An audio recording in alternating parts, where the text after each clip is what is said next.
C'est un remodelage du corps. On va travailler les tissus en profondeur. On va agir sur les différentes circulations, c'est-à-dire la circulation sanguine, lymphatique et énergétique. On va recreuser la taille, on va regalber un fessier, on va agir, on va aplatir un ventre, on va resculpter le corps et essayer de réharmoniser la silhouette. On commence à avoir des résultats significatifs à partir de la 5-6e séance.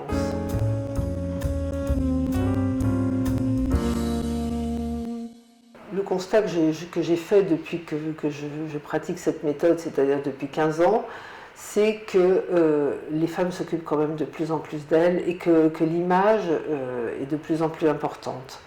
Les femmes ont compris que pour être bien dans sa vie, dans sa tête même, il faut également être bien dans son corps. Et c'est un peu la démarche qui a été la mienne au tout début de la création de cette méthode, c'était en fait réharmoniser le mental et le physique. En fait, j'ai mis cette méthode au point parce que moi j'ai une formation un peu atypique dans le sens où j'ai une formation en psychologie, puisque j'ai une maîtrise de psychologie, et que d'autre part j'ai appris la médecine traditionnelle chinoise, c'est-à-dire en fait l'acupuncture, et que justement dans la pratique de l'acupuncture, la place du corps est très importante, mais également la place du mental.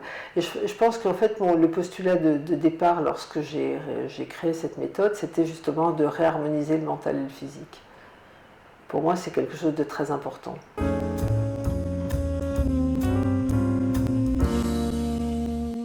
On va masser tout le corps. Et parce qu'en fait, les surcharges ne se localisent pas par hasard.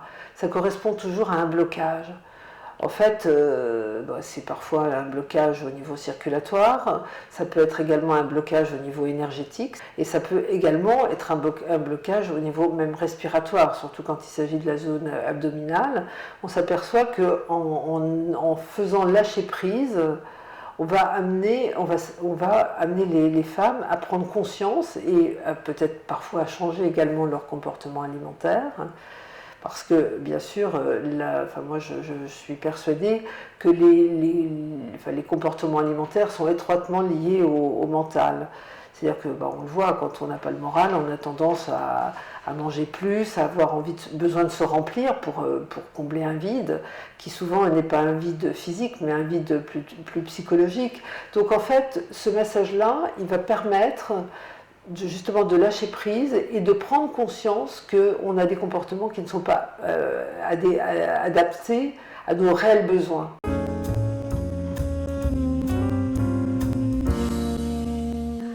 Parfois, ce massage peut être douloureux. Pourquoi il est douloureux? Parce que il y a de multiples raisons. Elles sont parfois circulatoires, notamment les jambes lourdes, donc les jambes lourdes qui sont engorgées. Il va falloir débloquer. Et pour débloquer, on va agir en profondeur, on va toucher des couches qui se sont souvent engorgées. Ça peut susciter une certaine douleur. Les autres douleurs peuvent être des douleurs qui sont liées à des tensions.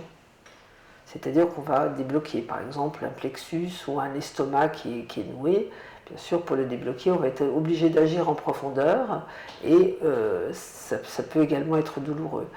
Et d'autre part, il y a différents types de cellulites. Il y a des cellulites qui sont indurées, c'est-à-dire denses, très denses, et il va falloir les décoller. Il y a donc des adhérences, on va travailler en profondeur, et là également, ça peut être un petit peu douloureux. Mais je dirais que la douleur, elle est souvent très bien acceptée parce que c'est une douleur qui a un sens.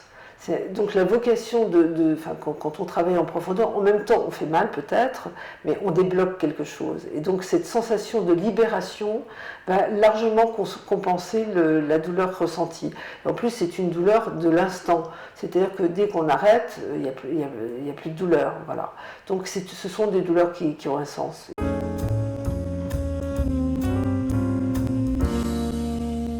D'ouvrir un deuxième centre rive gauche, qui démarre très très bien. Nous avons ouvert le 21 novembre. Là, j'ai un projet avec une chaîne hôtelière dont je ne peux pas parler encore puisque il n'y a rien d'officiel, mais c'est un projet qui est quand même en très très bonne voie. Et j'ai également un projet d'ouvrir un centre à Genève. J'ai un projet un peu plus lointain, un peu plus long terme à New York et peut-être à Londres également.